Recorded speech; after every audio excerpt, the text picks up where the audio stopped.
네, 안녕하세요. 미국 주식하는 인겐입니다. 오늘 미국장 한번 보겠습니다. 오늘은 3대 지수 모두 큰 폭의 하락을 했었는데요. 다우존스의 경우 마이너스 1.12% 하락, S&P 500의 경우 마이너스 1.34% 하락, 나스닥의 경우 마이너스 2.11% 하락 마감을 했습니다. 최근에 계속 나스닥 지수가 큰 폭의 하락을 했었는데 이제는 다우존스까지 영향을 주고 있는 것 같은데요.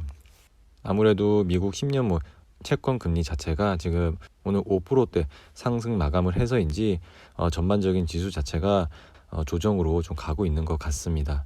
이렇게 10년물 채권 금리 자체가 가파르게 오르고 있다는 내용은 시장 자체에 좀 부정적으로 영향을 줄 수 있기 때문에 항상 10년물 채권 금리도 모니터링을 하시기 바랍니다. 오늘 이렇게 10년물 채권 금리가 급등한 이유에 대해서는 파월 의장이 연설이 있었는데요. 인플레이션에 대한 압박이 있다라는 것을 말을 했고요. 이러한 인플레이션은 인내할 것이라는 발언을 해서 그런지 미국 10년물 채권 금리가 큰 폭의 좀 상승을 한 것 같습니다. 이렇게 파월 의장이 참을성을 강조하며 금리 인상의 가능성을 차단했지만 금값이 추락을 하고 달러의 가치가 상승하는 시장의 이런 파장을 불러일으켰습니다. 파월 의장의 발언으로 이렇게 시장이 왔다 갔다 하고 있는 모습을 보면 참 아이러니한데요. 시장은 지금 파월 의장이 지금 채권을 좀 사들여서 채권 금리를 좀 다운시켜주는 그런 것을 바랬지만 거기에 대한 언급은 전혀 없었고 좀 이제는 좀 참아야 된다, 버텨야 된다라는 얘기를 이렇게 했기 때문에 시장은 거기에 큰 폭의 하락으로 반응을 한 것 같습니다. 그리고 미 신규 실업수당이 발표가 됐었는데요. 74만 5천 건으로 2주 만에 다시 상승을 했습니다. 여전히 고용에 대한 회복 상태는 더딘 상태이기 때문에 이러한 내용도 꾸준히 관심 깊게 보시기 바랍니다. 주요 기업 한번 보겠습니다. 오늘 애플의 경우 마이너스 1.58% 하락, 마이크로소프트 마이너스 0.36% 하락, 구글의 경우 플러스 1.12% 상승, 페이스북의 경우 플러스 0.87% 상승, 아마존의 경우 마이너스 0.91% 하락 마감을 했습니다. 그리고 요즘 반도체 섹션 자체가 계속 좋지 않은데요. 엔비디아의 경우 마이너스 3.39% 하락, 아바고의 경우 마이너스 4.21% 하락, 퀄컴의 경우 마이너스 2.93% 하락 마감을 했습니다. 그리고 AIK에서 어제 집중 매수한 기업에 대해서 볼 텐데요. 줌을 굉장히 많이 사들이고 있고요. 팔란티어도 좀 많이 산 걸로 보여지고 있습니다. 그리고 유니티와 텔레닥을 꾸준히 매입을 하고 있는 모습을 보여주고 있습니다. 그리고 애플도 좀 사들이기 시작을 했고 알리바바도 좀 추가로 매수를 진행을 한 걸로 보여지고 있습니다. 반면에 매도한 기업에 대해서는 TSMC를 꾸준히 매도를 하고 있고요. 바이두도 최근에는 굉장히 많이 매수를 했었는데 어제는 좀 매도를 한 모습으로 보여지고 있습니다. 엔비디아와 구글도 좀 매도를 하고 있는 모습을 보여주고 있습니다.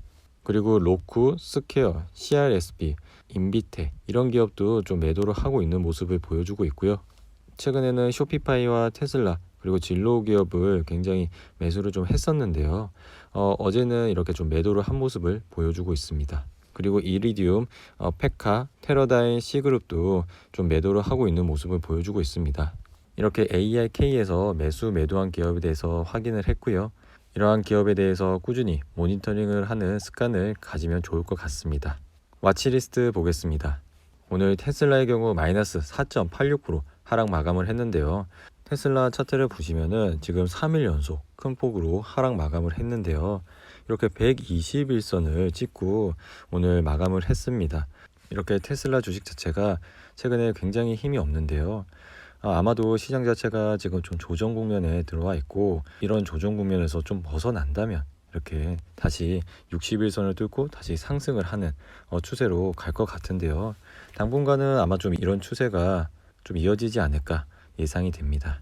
SXL 같은 경우도 오늘 마이너스 14.37% 하락 마감을 했습니다. 차트를 보시면은 SXL 또한 3일 연속 큰 폭으로 하락 마감을 했습니다. 나스닥 지수 자체가 지금 3일 연속 계속 큰 폭으로 하락을 했었는데요. 작년 11월에도 이렇게 큰 조정과 121선을 찍고 다시 상승을 했기 때문에 이 조정장이 언제까지 갈지는 계속 모니터링을 해봐야 될 것 같긴 하고요. 당분간은 좀 가지 않을까 이렇게 좀 생각이 들고요. 시장에 좀 돈이 풀리면은 다시 반등을 좀 하지 않을까 싶습니다. 오늘 애플의 경우도 마이너스 1.58% 하락 마감을 했는데요. 지금 모든 IT 섹션 자체가 거의 121선까지 내려왔습니다. 이렇게 121선에 내려오는 경우는 굉장히 드물기 때문에 계속 모니터링을 하시고요. 보통은 이렇게 61선을 찍으면은 상승을 했지만 지금은 121선까지 내려왔기 때문에 더 관심 있게 좀 보시기 바랍니다. 요즘 시장 자체가 굉장히 안 좋다 보니 많으신 분들이 SQQQ에 관심이 많으신데요. SQQQ도 지금 바닥을 찍고 상승하는 모습을 보여주고 있습니다. 하락을 추종하는 이런 ETF의 경우 너무 장기적인 관점보다는 단기적으로 접근하시는 게 좋고요. 미국 주식의 경우 좀 우상향을 하는 경향이 있기 때문에 SQQQ의 경우 단기적인 관점에서는 좀 지양을 하셨으면 좋겠습니다. 그리고 카니발의 경우 오늘 마이너스 4.43% 하락 마감을 했는데요. 최근에 이렇게 급등을 했고 다시 지금 좀 하락으로 가고 있는 추세인데요. 이렇게 항상 급등할 때 꼭지에 잡기보다는 항상 이렇게 좀 내려왔을 때 관심 깊게 보시면 될 것 같습니다. 오늘 TQQ의 경우 마이너스 4.94% 하락 마감을 했는데요. 차트를 보시면은 이렇게 121선까지 내려왔는데요. 지금 나스닥 섹션 자체가 웬만하면은 121선에 다 몰려있기 때문에 큰 폭의 지금 조정을 맞고 있다 보시면 되고요. 이러한 현상을 계속 모니터링을 한번 해봐야 될 것 같습니다. 오늘 피어앤그레이드 지수 한번 보겠습니다. 오늘은 47로 마감을 했는데요. 아무래도 3대 지수 모두 큰 폭의 하락 마감을 했기 때문에 40대로 내려온 것으로 보고 있습니다. 시장 자체는 점점 두려움으로 가고 있고요. 이 지수 자체가 40까지 내려온다면 좀 관심 깊게 보시기 바랍니다. 이상으로 오늘의 영상은 이렇게 마무리를 하고요. 오늘 하루도 잘 버티신다고 고생하셨습니다. 오늘 하루 즐겁고 행복하게 보내시고요. 지금까지 영상 시청해 주셔서 감사합니다. 구독과 좋아요 부탁해요.